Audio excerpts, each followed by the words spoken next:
think that everybody knows that Caitlin Clark is must-see TV, and as evidence, I would like to present to you the latest Yahoo Sports news report that we had last night, 7:45 p.m. on July 21st, 2026, and it just simply says the New York Liberty versus the Indiana Fever matchup on July 18th averaged 2.579 million viewers on CBS, peaking at 3 million, making it the second most watched WNBA game since 2000. And we're going to talk about all that and more in 1 second. But before we get started, make sure y'all like the video and comment y'all thoughts down below, man, because we're trying to get the channel built up, and I appreciate y'all, man. So, hey, right back to it. We have a different report, and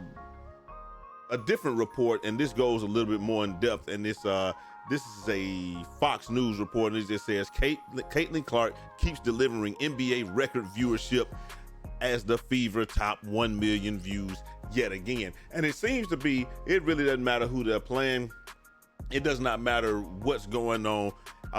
You can just about count on two things. They're gonna get a ton of views, and Caitlin Clark and her team are gonna get busy. So, hey, as we continue, it just says Caitlin Clark and the Indiana Fever July 15th game. So we just talked about the July 18th game that went over 2 million views, and then now we're talking about the July 15th game, 1.14 million views according to the USA and all the Nielsen ratings and all of that stuff. And then it just goes on to say that it was the most watched WNBA game in USA sports WNBA history, beating the record that Caitlin Clark and the Fever set 1 week earlier. So you're talking about week over week, they're setting records, and then again they set yet another one with the July 18th game or what have you. In fact, this is the third time that Caitlin Clark and the Fever have averaged 1 million views on USA Sports. So that must just be on the channel USA Sports. Starting with the June 16th game against Toronto Tempo, that was the USA Sports record until they broke it on July 8th. So like we said, records over records. It doesn't matter where she's playing. It doesn't matter what channel. None of that matters. It just matters that she's playing. And hey, the July 8th game against the Los Angeles Sparks was particularly impressive because it averaged over 1 million views. And the USA Network and CNBC, despite tipping off at 10 p.m. So you're able to get that many views on a 10 p.m. game. Obviously, it's gonna be 10 p.m. because it's a West Coast game or what have you. But just playing like the Lakers, even when the Lakers normally play and they start their 10 p.m. game, I can promise you that I don't know if they're getting views like that. But most people are asleep before that, so it's just what it is. So to pull over 1 million views on a WNBA game at that time frame, in that time slot, is that's crazy. And then it also says the Fever Valkyries audience was up 172% compared to the 2025 cable average. USA Sports also said that it was the second most watched WNBA game on cable or streaming this season, and the top cable entertainment program of the night. So hey, man, you got to drop the mic on stuff like that, man. Like I said, Caitlin Clark, she's somebody that, regardless, hater, lover, like her, whatever, she's somebody that moves the meter. She is must-see TV. Everybody wants to see her, and that's just what it is. It's the only WNBA game on cable or streaming to draw more views this season was another Indiana Fever game.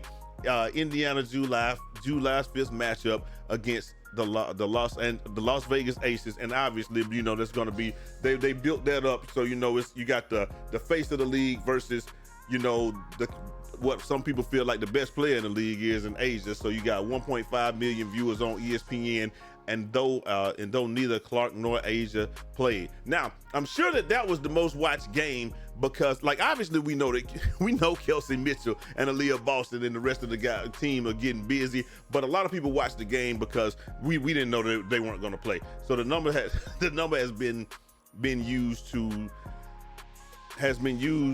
by some to talk about the Fever's appeal even without Clark. But again, I don't think that that's the case. I think that they're saying more or less that this is proof of concept that even without Caitlin Clark, they're going to be getting views like that. I don't know how long that will work. I think that a lot of that happens because you don't know that the players are going to play, because a lot of times when Caitlin's not going to play, they just say she's day-to-day. They never really tell you because they don't want to ruin that number or what have you. And I don't blame them, man. It just is what it is. Hey, the Fever can draw views even without, this is what I'm talking about right here.